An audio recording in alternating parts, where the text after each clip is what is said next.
What is up and what is going on YouTube? This is your boy Nightowl141, and today we're going to be talking about the M1 Garand in COD World War II. Now, you may have noticed that the gameplay in the background is indeed not COD World War II, and there is a reason for that. I actually genuinely believe that the Garand in Infinite Warfare is actually better than the Garand in COD World War II. And the simple reason for that is that it actually has a clearly defined purpose in Infinite Warfare which it lacks in World War II. As I get bullshitted by this dude with a fucking rocket drone, whatever the fuck that thing is. So, the Garand is, in my opinion, supposed to be a medium-range marksman rifle. That means it has low to medium recoil, good two-tap range, and a, let's say, slow rate of fire. Okay? What they did in COD World War II was they made some pretty ridiculous changes, if you ask me. They made it so that the Garand's two-tap range is insane, I think about 75 meters, which is basically what the Shiva has with long barrel. But they also significantly increased the rate of fire and also the recoil. On top of that, because the aim assist in the game was fucked, at least in the beta build, what this basically meant was that it was almost impossible to use the Garand at long range, which is where it's supposed to be used.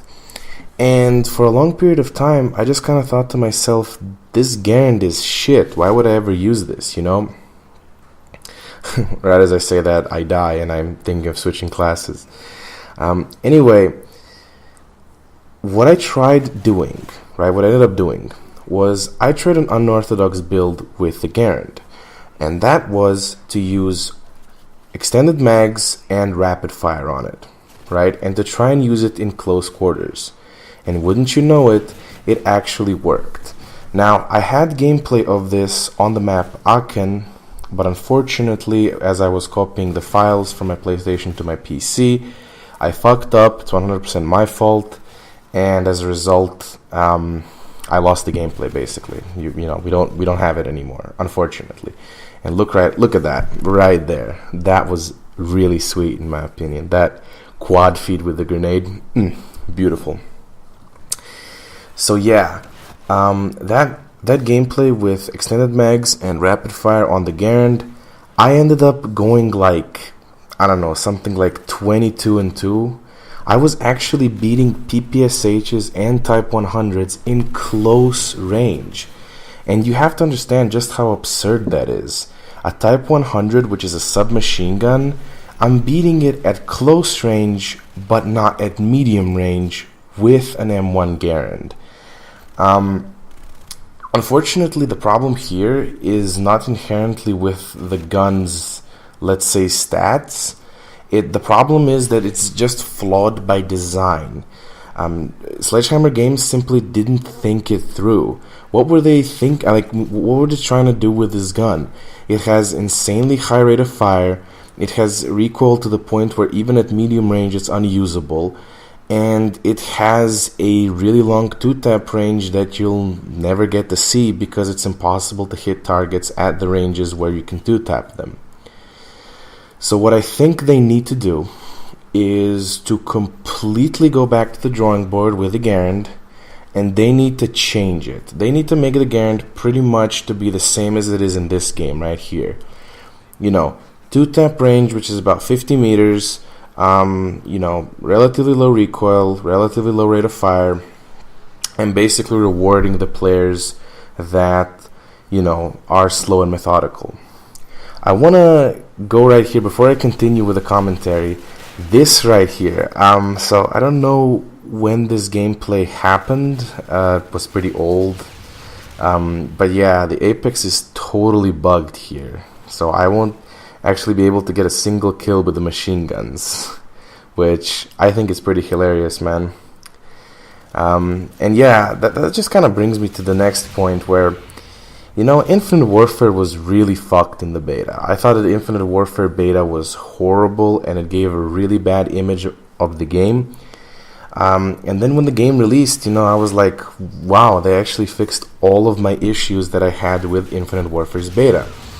I had an issue with the maps flowing terribly because of bad spawns. The gunfights were terrible. It was literally a coin toss. The specialist abilities were overpowered as fuck. The streaks were ass.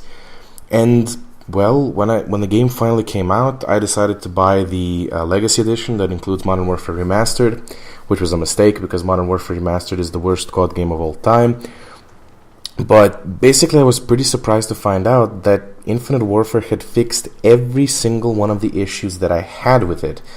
And that kind of gives me hope for COD World War II. I really thoroughly expect that when I boot up COD World War II, it'll be like, oh, look, all of these issues that you had have vanished. And if you're asking me, well, what issues exactly? I will come to that in a second. Basically, I have been delaying uploading the COD World War II beta final thoughts and opinions for a while now, but there is a reason for that. When I played the beta, I was quite frustrated. Then there were periods where I thought this was the greatest game ever, and so on and so forth. I did not want to get into this game while I kind of felt some very biased way towards it. And here's a totally bullshit gunfight, which would make me very biased against Infinite Warfare. Yeah, dude melts me, right? Anyway, I want to kind of make the video tomorrow, or in the next couple of days. I want to really kind of look back at the beta, go through the footage, and see what it was actually like, because some of my opinions have changed from, let's say, Monday when the beta ended. At first, for example, the streaks, I thought all the streaks were ass, but when you go back and look at it, I mean, let's think about it. The strafing run always got you like 2 kills, sometimes even 4, which is pretty good for a low streak.